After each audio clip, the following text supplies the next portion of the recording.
She glanced down at it. She felt distracted by the wide highways beckoning her south to Georgia. Maybe, she worried, Gwen was wrong. Maybe she hadn't felt a rush of new ideas because she wasn't like the other boarders at all. They were artists, and she still hadn't found her own special talent.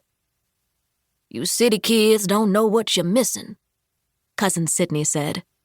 "There's nothing like a Georgia summer." "What's it like?" Claudie asked.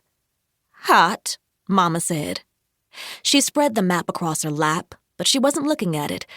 She seemed distracted, too. "More than just hot," Cousin Sidney said.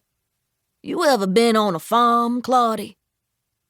"No," Claudie said. "Never." She giggled, trying to imagine a farm in Harlem, pigs oinking down Fifth Avenue. "Well, you gotta help out with the chores, first off," Cousin Sidney said. "Milk the cows, collect the eggs from the hens, clean up the pig slop." Claudie gasped, grabbing her mother's arm. "Mama, do I have to clean up the pigs?" Her mother smiled, shaking her head. "He's teasing you." "I'm just saying," Cousin Sidney continued. "There's plenty to do on a farm, and your cousins will be excited to meet you."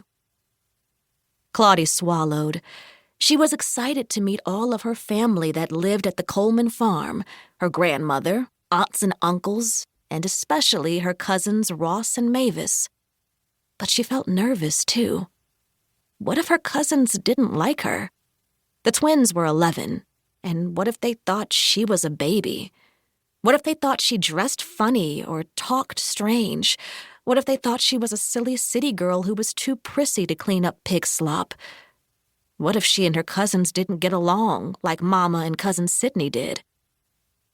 "It's not just fun and games," Mama said. "You remember what I told you?" "I remember," Claudie said. "The rules." She was thinking about her mother's warning, the night Mama had agreed to bring Claudie on the trip. "There's different rules we got to follow," she'd said. But she hadn't explained exactly what she meant. What were the rules? How was Claudie to even know? Cousin Sidney glanced at Mama and said, "There's rules everywhere, Gloria. You think Harlem's so free? They got you jammed up together in those run-down spots. At least in Shellman, there's the farm. We got something that belonged to us."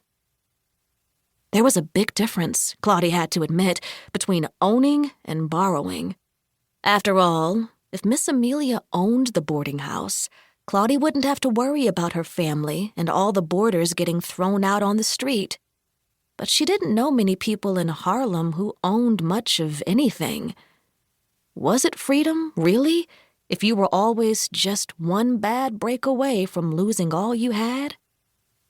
Maybe Cousin Sidney was right. Maybe it was better to have land you owned, land that could never be taken away. "I never said Harlem's perfect," Mama said. She patted Claudie's leg. "But the South is different, Claudie. I just want you to be prepared." "Prepared for what?" Claudie asked. "What does that mean?" "It means we've got to be nice and quiet and stay out of trouble."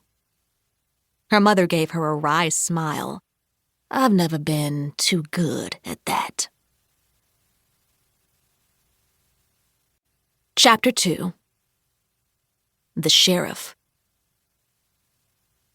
There were rules everywhere, Cousin Sidney had said, and Claudie learned that there were rules on the open road, too.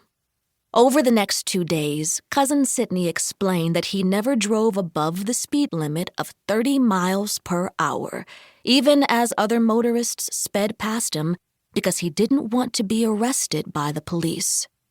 She learned that there were certain towns where he would pull over for gas and others he would pass by, her mother navigating from the map. She learned that there were places called Sun.